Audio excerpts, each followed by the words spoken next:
ఎలా ఉన్నారు? బాగున్నారా?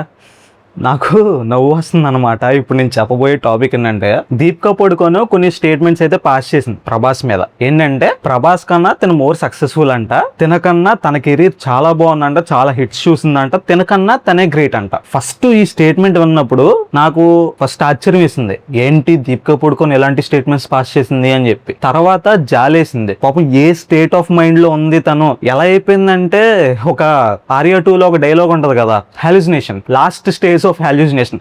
సేమ్ ఆ పరిస్థితిలో ఉంది ఇప్పుడు దీపికా పడుకోన్. ప్రభాస్ కన్నా తినే తోపు, తినకే సక్సెస్ రేట్ ఎక్కువ ఉంది అన్న టైప్ లో తన థింకింగ్ లెవెల్ అనేది ఉందన్నమాట దీపికాకి. సో ఇది చూసిన తర్వాత నాకు జాలేసింది, తర్వాత భయం వేసింది. ఈ పిచ్చి ముదిరిపోయి ఇది ఏమన్నా బాలీవుడ్ హీరోయిన్స్ అందరికి పాస్ అయిపోద్దేమో అని చెప్పేసి భయం వేసింది. తర్వాత లాస్ట్ గా నాకు అనిపించింది ఏంటంటే, పిచ్చేవయ్యా అంటే ఏం లేదు, లాస్ట్ స్టేజ్ ఆఫ్ పిచ్చి. దీనికి మళ్ళీ మెడిసిన్ ఉందా అంటే లేదు. ఇది మళ్ళీ పాసిబుల్ అంటే చెప్పలేం. పాస్ అయ్యే ఛాన్సెస్ ఉన్నాయి, మిగతా హీరోయిన్స్ కూడా ఈ పిచ్చి వచ్చే ఛాన్సెస్ ఉన్నాయి. మరి దీనికి రెమెడీ ఏమైనా ఉందంటే ఉంది. ఒక 2-3 ఫ్లాపులు పడ్డాయి అంటే దెబ్బగా మొత్తం అంతా దిగిపోద్ది. సినిమాలు మన వల్ల హిట్ అయినాయి అని చెప్పేసి ఆ కాన్సెప్ట్ ఏదైతే బ్రెయిన్ లో రన్ అవుతుందో అదంతా దెబ్బకు 2-3 ఫ్లాపులు పడిన వెంటనే దిగిపోద్ది అనమాట. అంటే కంపారిజన్ చూడండి, ప్రభాస్ తో కంపేర్ చేసుకుంటుంది దీపికా పడుకోన్. తన కెరీర్ లో అంటే మోస్ట్ ఆఫ్ ది హిట్స్ ఉన్నాయంట. అంటే కంపేర్ టు ప్రభాస్ ఫిల్మోగ్రఫీ తనకి చాలా హిట్స్ ఉన్నాయంట. తిప్పి కొడితే తనకి రికగ్నైజేషన్ ఉన్న సినిమాలు 4. ఒకటి పద్మావత్, 2 పఠాను, 3 జవాను,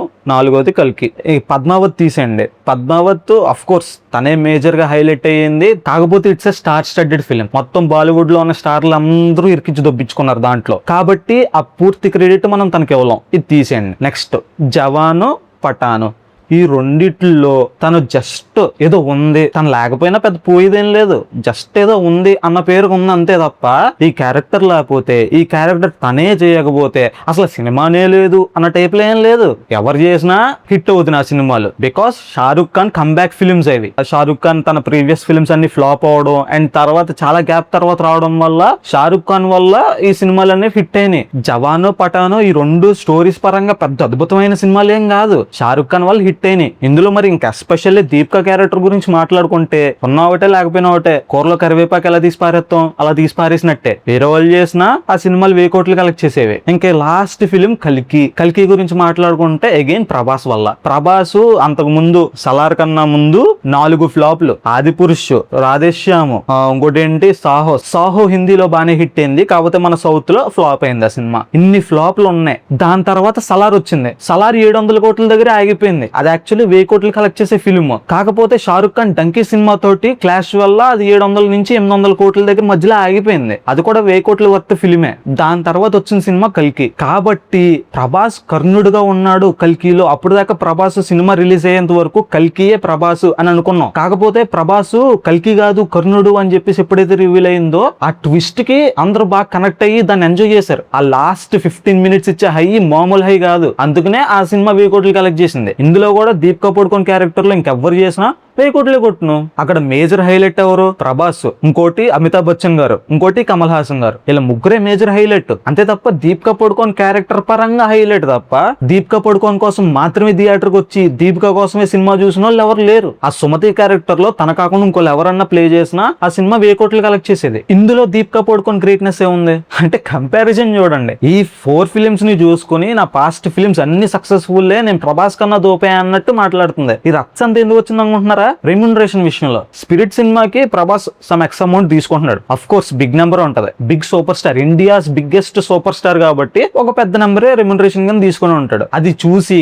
దీపికా పడుకోన్ కూడా ఆ రేంజ్ లో రెమ్యూనరేషన్ అడిగింది. బికాస్ ఏంటంటే మేలు ఫీమేల్ మళ్ళీ మాట్లాడితే ఇది లాక్కొస్తారు, మేలు ఫీమేల్ పురుషాధిపత్యం తగ్గాలి, ఈ టాపిక్ తీసుకొస్తారు. కాకపోతే యాక్చువల్ గా జరిగేది ఏంటి?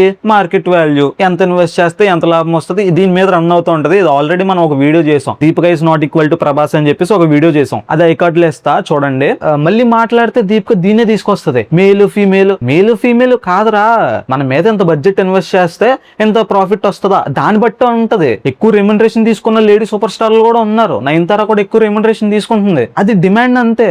అంతేదా ప్రభాస్ ఎంత రెమ్యూనరేషన్ తీసుకున్నాడు, నాకేంటి ఎంత రెమ్యూనరేషన్ ఇచ్చారు, నీకు వర్త్ ఎంతో అంతే ఇస్తారు, అంతకు మించి ఎందుకు ఇస్తారు? మళ్ళీ దీన్ని మేలు ఫీమేల్ అన్న టాపిక్ లోకి తీసుకెళ్లిపోతారు. ఇది నెవర్ ఎండింగ్ స్టోరీ అన్నమాట. Deepika Padukone present a state of mind లో ఉందంటే ఓపెన్ గా చెప్తున్నా, పిచ్చి భయ్యా లాస్ట్ స్టేజ్ ఆఫ్ పిచ్చి. దీనికి మెడిసిన్ లేదు. ఏంటంటే హ్యాంగ్ ఓవర్ లో ఉందన్నమాట. జవాను, పఠాను కలికి వరుసగా 3,000 కోట్ల సినిమాలు కొడేసాం మనం. ఈ సినిమాల్లో హీరోయిన్లు, సో మనం ఎంత డిమాండ్ చేస్తే అంత రెమ్యునరేషన్ ఇచ్చేస్తారు, మనం హీరోతో పాటు ఈక్వల్ అన్న స్టేట్ ఆఫ్ మైండ్ లో ఉంది. ఓకే, ఇప్పుడు హీరోకి ఇస్తారా అన్నది ఏం లేదు కదా. ఇప్పుడు మీడియం రేంజ్ హీరో ఉన్నాడు, ప్రభాస్ తీసుకున్న రెమ్యునరేషన్ ఆ హీరోకి ఇస్తాడా? మరి మేల్ పర్సన్ కదా, ఫీమేల్ కాదు కదా, మేల్ పర్సన్ కదా, అంత రెమ్యునరేషన్ ఇస్తారా? లేదు. సో దీపికా పడుకొని చెప్పడం చూడండి, అంటే తనకి కన్వీనియంట్ గా తను ఏదైనా చెప్పేస్తుంది అనమాట ఈ టాపిక్ పరంగా. ప్రభాస్ ఫ్యాన్స్ కూడా తనని సీరియస్ గా తీసుకోవట్లేదు, బికాస్ ఏదో పిచ్చిది ఏదో వాగుతుంది, ప్రెసెంట్ స్టేట్ ఆఫ్ మైండ్ కొంచెం కరెక్ట్ గా లేదు, మెంటల్ స్టేట్ అనేది కరెక్ట్ గా లేదు కాబట్టి ఏదో చెప్తుంది, వదిలేద్దాం పోన్లే అని చెప్పేసి ప్రభాస్ ఫ్యాన్స్ కూడా సీరియస్ గా తీసుకోవట్లేదు. అది ప్రెసెంట్ దీపికా పడుకునే పరిస్థితి. ఇంటర్వ్యూల్లో ఎందుకు అంటున్నాను, అయిపోయింది. ఇప్పుడు నువ్వు బయటకు వస్తావు, బయటకు వచ్చిన తర్వాత నీ పని నువ్వు చూసుకో. మళ్ళీ లేనిపోని అన్ని ఎట్టి గెలుక్కుని ఎందుకు అవసరమే ఉంది? మళ్ళీ స్పిరిట్ సినిమాకి సంబంధించి ఐ డోంట్ టేక్ నేమ్, భయం కాదు కానీ చెప్పకూడదు కదా. మరి సినిమా స్టోరీ ఎందుకు లీక్ చేసావు? సినిమా స్టోరీ కూడా లీక్ చేయకూడదు కదా. అందునే కదా సందీప్ రెడ్డి వంగ కాలింది, నేను బయట తీసాడు. నువ్వు ఎక్కువ రెమ్యునరేషన్ అడిగావు కాదు, ఆయన బ్రదర్ చెప్పారు కదా, ప్రణయ్ రెడ్డి వంగ చెప్పాడు కదా, రెమ్యునరేషన్ గురించి కాదు, జస్ట్ తను ఇంకా డీలింగ్స్ లో ఉన్నప్పుడు తన స్టోరీ అనేది లీక్ చేసింది అని చెప్పేసి తీసాము అని చెప్పేసి ప్రణయ్ రెడ్డి వంగ చెప్పాడు కదా ఒక ఇంటర్వ్యూలో. మళ్ళీ పాతి అన్ని గెలుక్కుంటది అనమాట.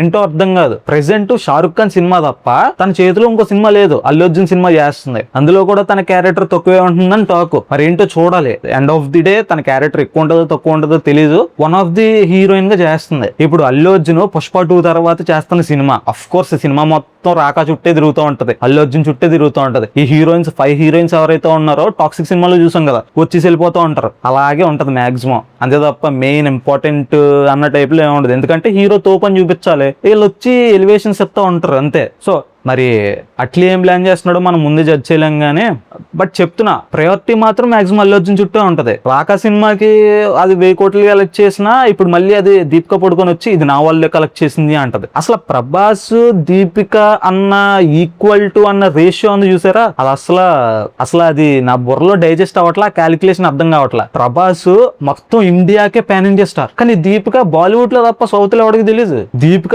యాక్ట్ చేసిన బాలీవుడ్ ఫిలిమ్స్ లో నాకు తెలిసిన ఒకే ఒక సినిమా పద్మావత్. మన తెలుగులో తనకి ఇంకా మరి వేరే సినిమాలు రిలీజ్ అయ్యి, of course Chennai express release అయింది, అది కూడా షారుఖ్ ఖాన్ వాళ్ళు చూసా. ఈ 2 సినిమాలు తప్పించి నాకు వేరే సినిమా తను చేసింది అన్నది తెలియదు. నాకు పాన్ ఇండియా సినిమాల గురించి మాట్లాడలా. నేను జవాన్ పఠాన్ సైమల్టేనియస్ గా తెలుగులో కూడా రిలీజ్ అయింది, కలికి కూడా తెలుగులోనే హిందీలోనే రిలీజ్ అయింది కాబట్టి మనకు తెలిసి 3 సినిమాలు. కాకపోతే అవి కాకుండా హిందీ నుంచి ఇంతకు ముందు పాన్ ఇండియా కల్చర్ లేనప్పుడు రిలీజ్ అయిన సినిమాల గురించి మాట్లాడుతున్నా. ఆ సినిమాల గురించి మాట్లాడితే చెన్నై ఎక్స్ప్రెస్ ఒకటి ఉంటది, ఇంకోటి పద్మావత్ ఒకటి ఉంటది. ఈ 2 సినిమాలు పక్కన పెడితే వాట్ ఈస్ దీపికా పడుకోన్ అన్నది సౌత్ లో ఎవరికి తెలియదు. హూ ఇస్ షీ అని అడుగుతారు, దీపికా పడుకోన్ తెలుసా మీకు అంటే, అది తన పరిస్థితి సౌత్ లో. మళ్ళీ కంపారిజన్ అనమాట, ప్రభాస్ నేను తనకన్నా ఈక్వల్ అని కూడా అంట్లా, ప్రభాస్ కన్నా నేనే తోపు అంటుంది. కాన్ఫిడెన్స్ చూసి నాకు ముచ్చటేస్తుంది భయ్య. ఆ కాన్ఫిడెన్స్ నాకు ఉండుంటే ఎక్కడికి వెళ్ళిపోతున్నా అన్న టైప్ లో ఉంది నాకు పరిస్థితి. అంత కాన్ఫిడెన్స్ నాకు లేదు. అంటే ఒక అబద్ధాన్ని కూడా ఇంత ఇదిగా పోర్ట్రే చేయడం అన్నది నిజంగా హ్యాట్స్ ఆఫ్ అన్నమాట దీపికా పడుకోన్కి. ఏంటో మరి ఎంజాయ్ చేయనివ్వండి, ఇంకా సునకానందం అంటారు కదా, ఆ టైప్ లో ఎంజాయ్ చేయనివ్వండి, ఏదో చెప్పుకోనివ్వండి. ప్రభాస్ కన్నా తోపు ఏంటి, అసలు హాలీవుడ్ యాక్టర్స్ కన్నా తోపు అని చెప్పుకోనివ్వండి, మన పోయేదేమో ఉంది. పోనీ తన సునకానందం కొద్దీ తను ఏదైనా చెప్పుకుందన్నా పోనీ దానికి ఏమైనా ప్లస్ అవుతుందా అంటే ప్లస్ కూడా అవ్వదు. సర్లేండి, ఇంకా మనం ఏం చేయలేం, ఇంకా వదిలేయడం తప్ప. సో మీరేమనుకుంటున్నారు అంటే ప్రభాస్ కన్నా దీపికా పడుకొని గ్రేట్ అని అనుకుంటున్నారా? అంటే అనుకున్నారంటే ఇంకా మనం ఏం చెప్పలేం. మీరేమనుకుంటున్నారు కామెంట్ చేయండి. Cinema updates and cinema content కోసం మన ఛానల్ని సబ్స్క్రైబ్ చేసుకోవడం మాత్రం మర్చిపోకండి. మళ్ళీ ఇంకా ఇంట్రెస్టింగ్ వీడియోతో మీ ముందుకు వచ్చేస్తా. Until then take care, tata, bye by.